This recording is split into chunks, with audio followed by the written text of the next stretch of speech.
Hey, Steve Miani here at Berniston Auto Wrecking, doing the junkyard crawl in Berniston, Massachusetts. And this is the rise and fall of the Falcon. Now, we all know that 1960 was the year that Ford launched its Falcon compact car. 2-doors, 4-doors, 2-door wagons, 4-door wagons, even convertibles eventually. Well, they also made vans. Now, most folks see this 1961 through 67 as the Ford Econoline. But for the first few years, these were marketed as Falcons. And more often than not, the ones with the windows were passenger vehicles, which were sold again as large station wagons. The solid vehicles with panels would have been called the Econolines, more of a work van. But again, this was the very first front-engined, rear-drive, cab-over American van that launched the 1964 Dodge A100 and Chevy van. So it all started right here, the Falcon van. Now these things are a mixed bag. We look inside here, you'll see you sit right over the front tire. The seat is gone, but on the passenger side there's that very thin bucket seat, and the ride wasn't great. Now these had leaf spring front suspension and rear suspension even in 1965, 6, and 7 when Ford pickup trucks went to twin I-beam semi-independent front suspension. So these were kind of a tough thing to ride in. But again, these were unit construction vehicles. The only downside is that all of these things had 6-cylinder power. No V8s available in the Econoline van until 1968. So we look here inside the Doghouse, there it is.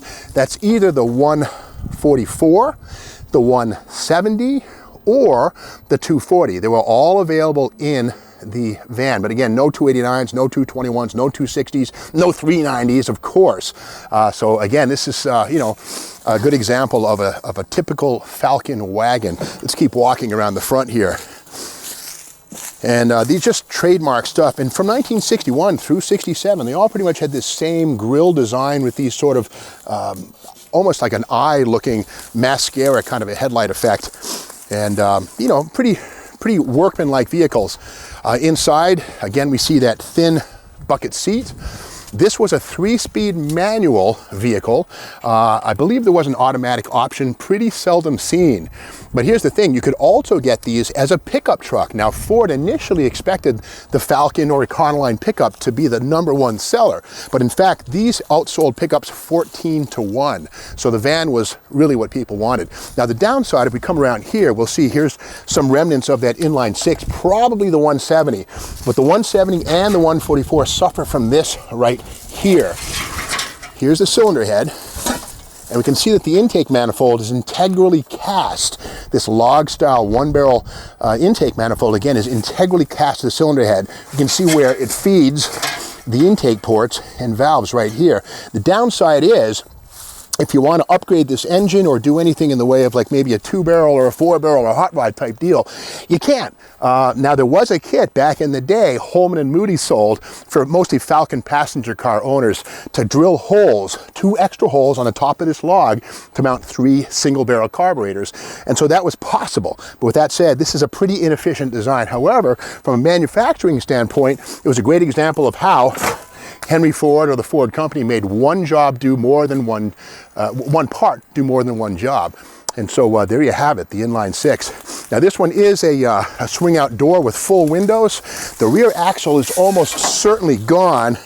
Well, there's not much left. And again, this is just an astonishing example of how serious rust can be. Now these were unit construction vehicles, not body on frame. That would come in the late 70s when Ford vans finally became extensions of the pickup truck line. But these were unit construction and sadly very prone to rust. Here around the back we can see another use of the name Falcon right there. The logo's gone, but there's the mask where it once was. And an interesting little detail, the mighty Ford Falcon van, taken over here by rust. And here's another Ford inline 6 right here. Probably a spare engine, who knows? But again, we can see this is probably the it might be a 240, hard to say. But here's an exhaust header that does not go to this. It's from a small block Chevy. But again, the Ford Econoline van was the first American front drive, front engine van. Now we don't want to say it was the first micro van. That was the Volkswagen Type 2 bus, which had a rear engine, but otherwise was a front drive cab over design, which did influence these things very heavily. But that's the story of this puppy right here, the rise and the fall of the Falcon. And again, not all Falcons were passenger cars. So if you like this video, be sure to subscribe to the Steve Maggs YouTube channel. There's plenty more here at Bernison Auto Wrecking.